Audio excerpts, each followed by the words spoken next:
જ્યાં ભાગવત હોય છે ત્યાં ભક્તિ હોય, અને જ્યાં ભક્તિ હોય ત્યાં ભગવાન હોય ને હોય. કારણ સ્વયં ભગવાન એમ કહે છે, મદ ભક્તા યત્ર ગાયંતી તત્ર તિષ્ઠામિ નારદ. હે નારદ, જ્યાં મારા ભક્તો મારા ગુણાનુવાદ ગાય છે ત્યાં જઈ અને હું બિરાજમાન થાઉં છું. આવું સ્વયં ભગવાન નારાયણે નારદને કહ્યું છે. એટલે તમને કહું છું, તમે સત્સંગમાં જાજો, એટલે તમે પરમાત્માના ગીત ગાજો. કારણ પછી હવે કોને ખબર સાહેબ, આ વખતે આજ આપણે કથામાં આવ્યા, આજ તમે કથામાં આવ્યા, હવે કાલ તમે કથામાં આવશો કે નહીં આવો કોને ખબર. આજનો લાભો લીજીએ ભાઈ, કાલનું કાચું હોય જો. કાલનું કાચું હોય, કારણ કે આ દુનિયામાં આપણે આજ જોઈ છે, હવે કાલ કેવી હોય કોને ખબર છે. ન જાણ્યું જાનકી નાથે કાલ સવારે શું થવાનું. હવે કાલ પછી આપણને કદાચ કથામાં આવવા મળે ન મળે કોને ખબર. અવસર ના આવે આવો, ગોવિંદના ગુણ લાગાવો. અવસર ના આવે આવો, ગોવિંદના ગુણ લાગાવો. ગોવિંદના ગુણ લાગાવો, ગોવિંદના ગુણ લાગાવો. ગોવિંદના ગુણ લાગાવો. ગોવિંદ અવસર નાવે આવો, ગોવિંદના ગુણ લાગાવો. આવો અવસર તમને બીજી વાર નહીં મળે વાલા.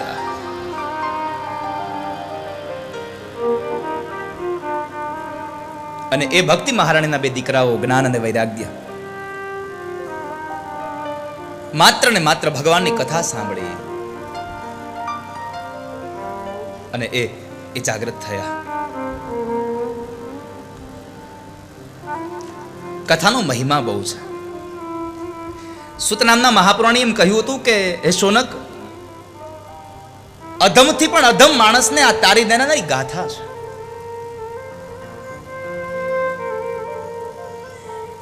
અધમથી અધમને પણ પોતાના પાપમાંથી મુક્ત કરી દેનારી આ ગાથા છે. એટલે શૌનક પ્રશ્ન કરે છે, અત્ર તે કીર્તયિષ્યામિ ઇતિહાસં પુરાતનં યસ્ય શ્રવણમાત્રેણ પાપહાનિ પ્રજાયતે. દેવના સમાજના મુખ્ય પણ એમ કહે છે, દેવ સમાજના અગ્રણી એટલે કે ઇન્દ્ર પણ એમ કહે છે કે જેણે ભગવાનની કથા નથી સાંભળી એને તો માત્ર ને માત્ર ભારરૂપ આ જન્મ આ ધરતી પર આવ્યો છે. ધિક્ત નરમ પશુ સમમ ભુવિ ભારરૂપ. પશુની જેમ આ દુનિયામાં આવી અને વયો ગયો ભાર વહન કરવા માટે, જેણે ભગવાનની કથા નથી સાંભળી. માટે પરમાત્માની કથા સાંભળજો. અને અહીંયા ગંગા દ્વાર સમીપે તુ તટમાનંદન નામકમ, ગંગાના દ્વારની નજીકમાં આનંદ નામના તટ ઉપર ભગવાન ભાગવતજીની કથાનો સત્સંગ પ્રારંભ થયો. સનત કુમારો ભાગવતની કથા કહેવા તૈયાર થયા અને એ કથાના શબ્દો ગંગાના કિનારેથી નીકળ્યા અને યમુના કિનારે પહોંચ્યા.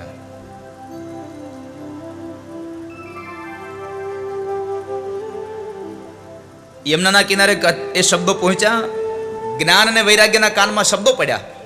જ્ઞાન અને વૈરાગ્ય જાગ્યા અને જાગ્યા એટલું જ નહીં, યુવાન બન્યા છે.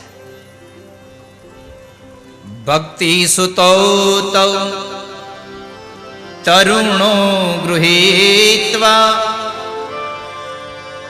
પ્રેમે કરૂપા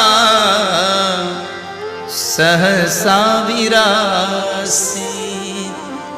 શ્રી કૃષ્ણ ગોવિંદ હરે મુરારે નાથેતિ નામાનિ મુહુર્વદંતી.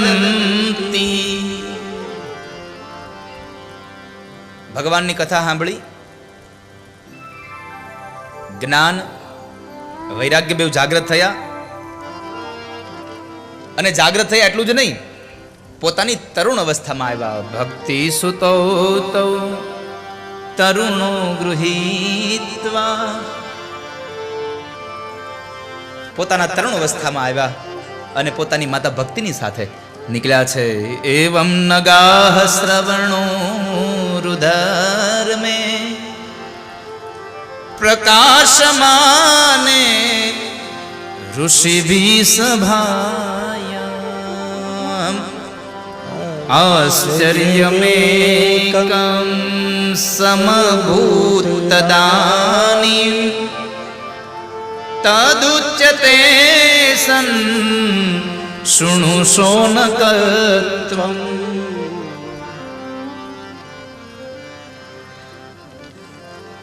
સાંભળો શૌનક, શું થયું?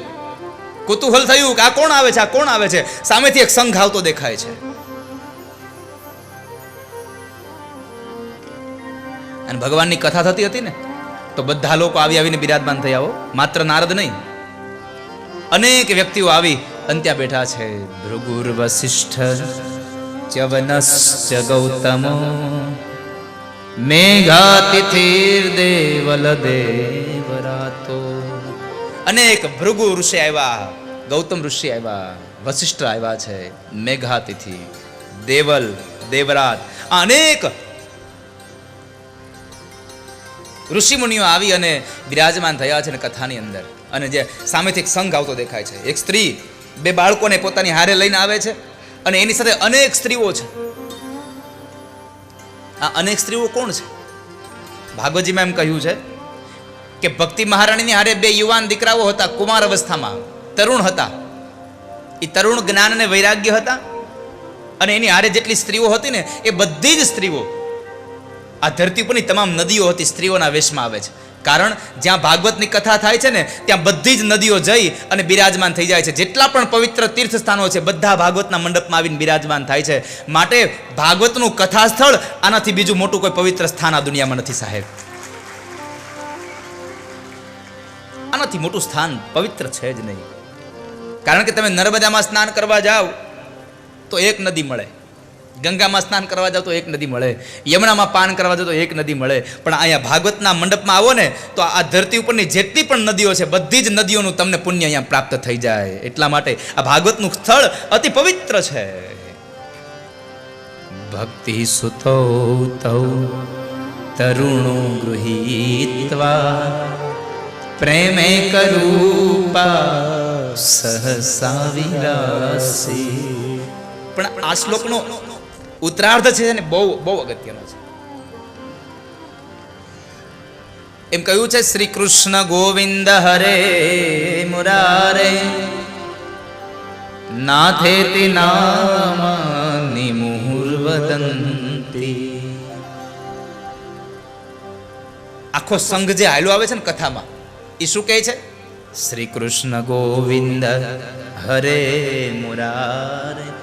ગીત ગાતા આવે છે, શ્રી કૃષ્ણ ગોવિંદ હરે મુરારે, શ્રી કૃષ્ણ ગોવિંદ હરે મુરારે.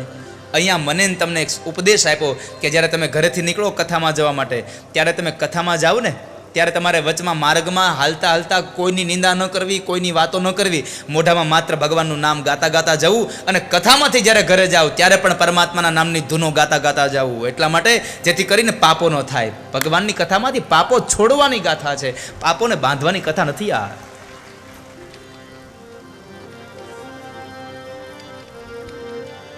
ભક્તિ મહારાણી, જ્યાં ભાગવત છે ત્યાં ભક્તિ આવ્યા છે.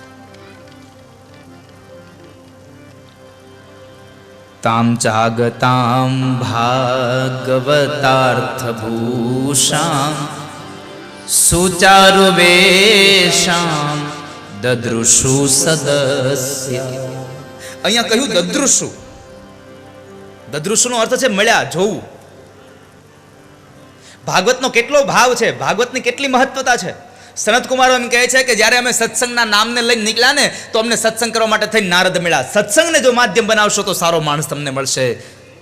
સુચારુ વેશામ દદૃશુ સદસ્ય કથમ પ્રવિષ્ટા કથમાગતેયમ મધ્યે મુનિના મિતિ તર્કયંત.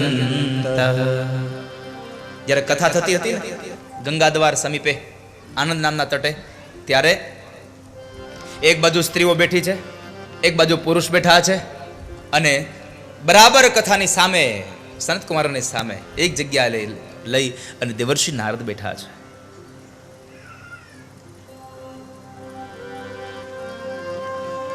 નારદ બેઠા છે.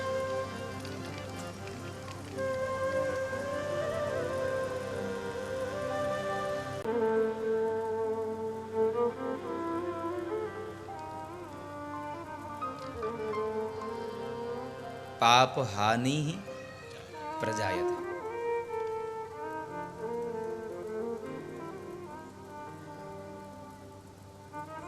મહારાજ, તમે એમ કહો છો કે અધમમાં અધમ માણસ, પાપી માણસને પણ આ ભાગવતની કથા મુક્તિ દેનારી છે.